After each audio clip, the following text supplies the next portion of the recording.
नमस्कार दोस्तों, मैं अशोक कुमार आप लोगों का स्वागत करता हूं अपने चैनल स्टडी विद अशोक में। महत्वपूर्ण प्रश्नों की श्रृंखला में आज हम लोग प्रधानमंत्री पद से बनने वाले महत्वपूर्ण प्रश्नों पर चर्चा करेंगे।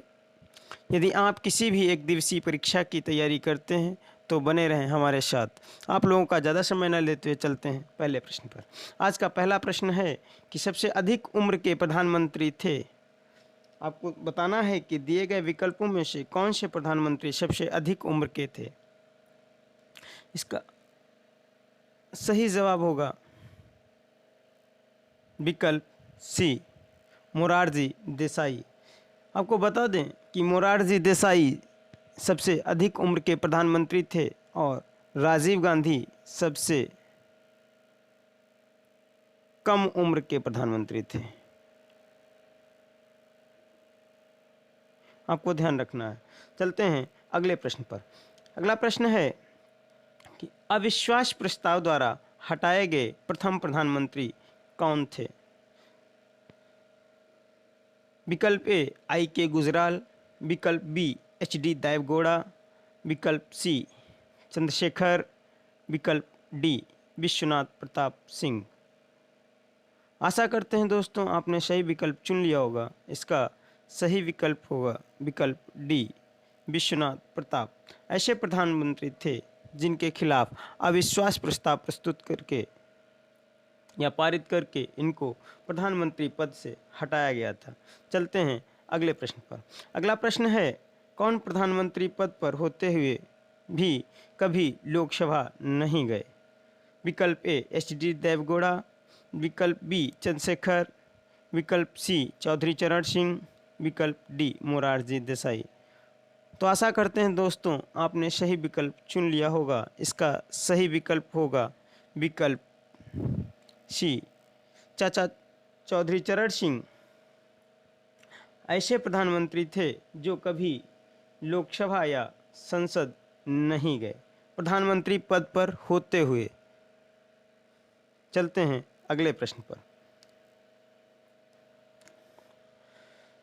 अगला प्रश्न है प्रधानमंत्री नेता होता है विकल्प ए लोकसभा का, विकल्प बी राज्यसभा का, विकल्प सी विधान परिषद का, विकल्प डी संसद का। दोस्तों इसका सही विकल्प होगा विकल्प ए लोकसभा का। प्रधानमंत्री लोकसभा का नेता होता है। चलते हैं अगले प्रश्न पर। इससे पहले आपको बता दें कि लोकसभा और राज्यसभा और राष्ट्रपति ये संसद के तीनों भाग हैं, जिसमें से लोकसभा एक है, एक राज्यसभा, एक लोकसभा और एक राष्ट्रपति।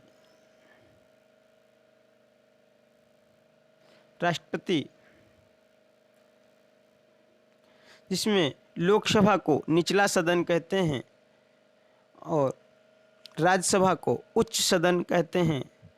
लोकसभा के सदस्य का कार्यकाल 5 वर्ष होता है, जबकि राज्यसभा के सदस्य का कार्यकाल 6 वर्ष होता है। यह आपको ध्यान रखना है, 6 वर्ष होता है और यह कभी भंग नहीं होती।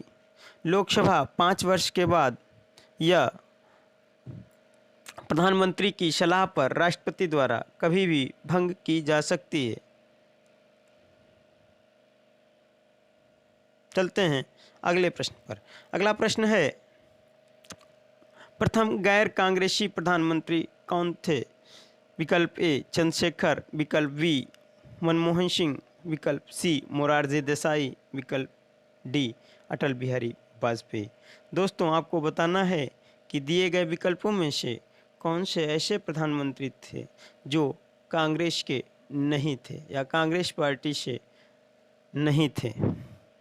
पहले प्रधानमंत्री ऐसे कौन थे।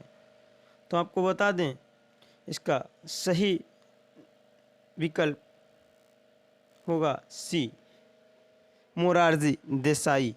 मोरारजी देसाई ऐसे प्रधानमंत्री थे जो प्रथम गैर कांग्रेसी थे, यानी कांग्रेस पार्टी से नहीं थे। चलते हैं अगले प्रश्न पर। अगला प्रश्न है सबसे लंबा कार्यकाल किस प्रधानमंत्री का था। को बता दें दोस्तों, इसका सही विकल्प होगा डी, विकल्प डी। सबसे लंबा कार्यकाल पंडित जवाहरलाल नेहरू जी का था, जबकि सबसे छोटा कार्यकाल अटल बिहारी वाजपेयी जी का था, मात्र 13 दिन। चलते हैं अगले प्रश्न पर। अगला प्रश्न है, किस प्रधानमंत्री की मृत्यु भारत से बाहर हुई? दोस्तों, आपने इसका सही विकल्प चुन लिया होगा। यह बहुत ही महत्वपूर्ण प्रश्न है। इसका सही विकल्प होगा विकल्प डी। लाल बहादुर शास्त्री ऐसे प्रधानमंत्री थे जिनकी मृत्यु भारत के बाहर ताशकंद में हुई थी। चलते हैं अगले प्रश्न पर। अगला प्रश्न है, निम्नलिखित में से किस प्रधानमंत्री की मृत्यु कार्यकाल के दौरान नहीं हुई? आपको बताना है कि दिए गए विकल्पों में ऐसा कौन सा प्रधानमंत्री है जिसकी मृत्यु उसके कार्यकाल के दौरान नहीं हुई। तो आपको बता दें, पंडित जवाहरलाल नेहरू जी, सॉरी,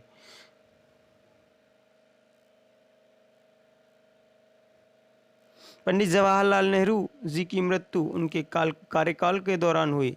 लाल बहादुर शास्त्री जी की मृत्यु उनके कार्यकाल के दौरान ताशकंद में हुई। मानी इंदिरा जी की मृत्यु भी उनके कार्यकाल में हुई। इसीलिए इसका सही विकल्प होगा विकल्प बी। चलते हैं अगले प्रश्न पर। अगला प्रश्न है, किस प्रधानमंत्री ने अपने पद से त्यागपत्र दिया था? तो इसका सही विकल्प होगा विकल्प डी। मोरारजी देसाई ऐसे प्रधानमंत्री थे जिन्होंने अपने पद से इस्तीफा दिया था। चलते हैं अगले प्रश्न पर। अगला प्रश्न है, किस अनुच्छेद के अनुसार मंत्रिपरिषद का प्रधानमंत्री होगा? दोस्तों, आपको बताना है भारतीय संविधान के किस अनुच्छेद में यह कहा गया है कि मंत्रिपरिषद का प्रधानमंत्री होगा। इसका सही विकल्प होगा विकल्प बी। अनुच्छेद 74 यानी 74 के अनुसार मंत्रिपरिषद का प्रधानमंत्री होगा। चलते हैं अगले प्रश्न पर। अगला प्रश्न है, प्रधानमंत्री तथा मंत्रिपरिषद को पद तथा गोपनीयता की शपथ कौन दिलाता है? विकल्प ए राज्यपाल, विकल्प बी राष्ट्रपति, विकल्प सी उपराष्ट्रपति, विकल्प डी लोकसभा स्पीकर। आशा करते हैं दोस्तों आपने इसका सही विकल्प चुन लिया होगा। इसका सही विकल्प होगा विकल्प बी। प्रधानमंत्री और मंत्रिपरिषद को पद तथा गोपनीयता की शपथ राष्ट्रपति दिलाते हैं। चलते हैं अगले प्रश्न पर। अगला प्रश्न है, योजना आयोग, जो अब नीति आयोग हो गया है, का पदेन अध्यक्ष होता है? विकल्प ए राष्ट्रपति, विकल्प बी उपराष्ट्रपति, विकल्प सी प्रधानमंत्री, विकल्प डी मुख्यमंत्री। इसका सही विकल्प होगा विकल्प सी प्रधानमंत्री। योजना आयोग 2014 में इसका नाम बदलकर नीति आयोग कर दिया गया और इसके पदेन अध्यक्ष प्रधानमंत्री होते हैं। चलते हैं अगले प्रश्न पर। अगला प्रश्न है, भारत के प्रथम विदेश मंत्री कौन थे? दोस्तों, आपको बताना है कि दिए गए विकल्पों में कौन से प्रधानमंत्री भारत के विदेश मंत्री थे। तो इसका सही जवाब होगा विकल्प सी। पंडित जवाहरलाल नेहरू भारत के प्रथम विदेश मंत्री थे। सरदार वल्लभ भाई पटेल पहले गृह मंत्री थे। ये भी आपको ध्यान रखना है। चलते हैं अगले प्रश्न पर। अगला प्रश्न है, जय जवान जय किसान का नारा किसने दिया? तो आपको बता दें दोस्तों, इससे पहले आप बताएंगे कि जय जवान और जय किसान का नारा किसने दिया। विकल्प ए सरदार पटेल, विकल्प बी पंडित जवाहरलाल नेहरू, विकल्प सी लाल बहादुर शास्त्री, विकल्प डी चौधरी चरण सिंह। दोस्तों, इसका सही विकल्प होगा विकल्प सी। भारत के द्वितीय प्रधानमंत्री लाल बहादुर शास्त्री ने जय जवान जय किसान का नारा दिया था। चलते हैं अगले प्रश्न पर, और आज का अंतिम प्रश्न बहुत ही महत्वपूर्ण। मंत्रिपरिषद में मंत्रियों की संख्या कुल सदस्य का कितनी होती है, या कुल सदस्य की कितनी होती है? तो आपको बता दें, 51वां संविधान संशोधन 2003 के अनुसार मंत्रिपरिषद में मंत्रियों की संख्या कुल सदस्य के 15% होती है। विकल्प सी। आपको ये भी ध्यान रखना है कि 91वां संविधान संशोधन 2003 के अनुसार मंत्रिपरिषद में मंत्रियों की संख्या कुल सदस्यों की 15% होती है।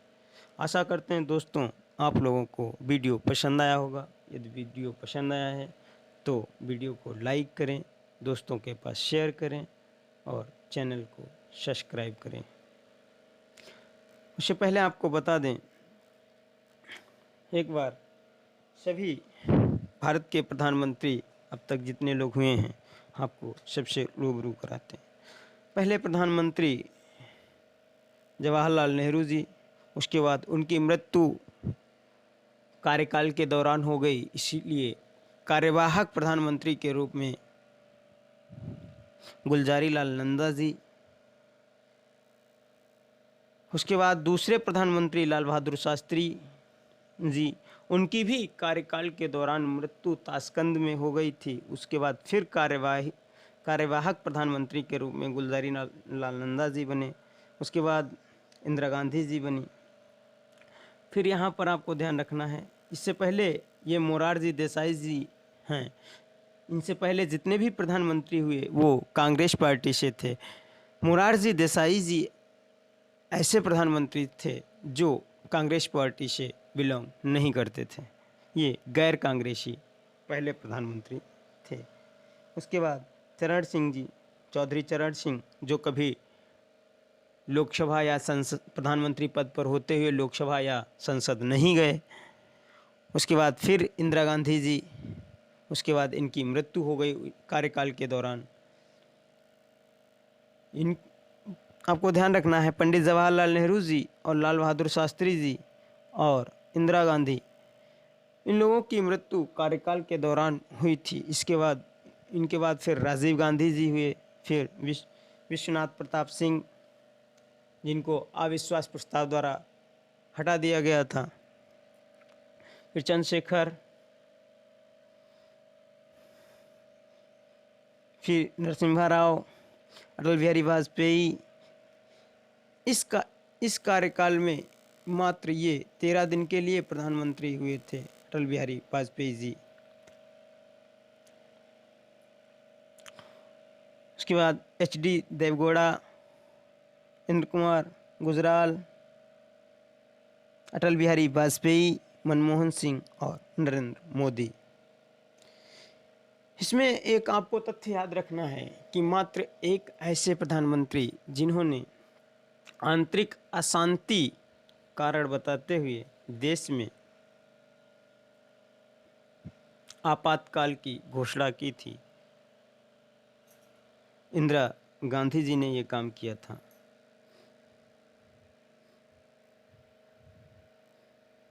दोस्तों, आशा करते हैं आपको वीडियो पसंद आई होगी। बहुत बहुत धन्यवाद। यदि आप किसी एक दिवसीय परीक्षा की तैयारी करते हैं तो बने रहें हमारे चैनल पर। इसके लिए आपको चैनल को सब्सक्राइब करना होगा।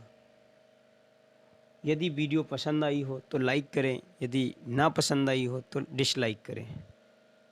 मिलेंगे अगले वीडियो में, तब तक के लिए नमस्कार।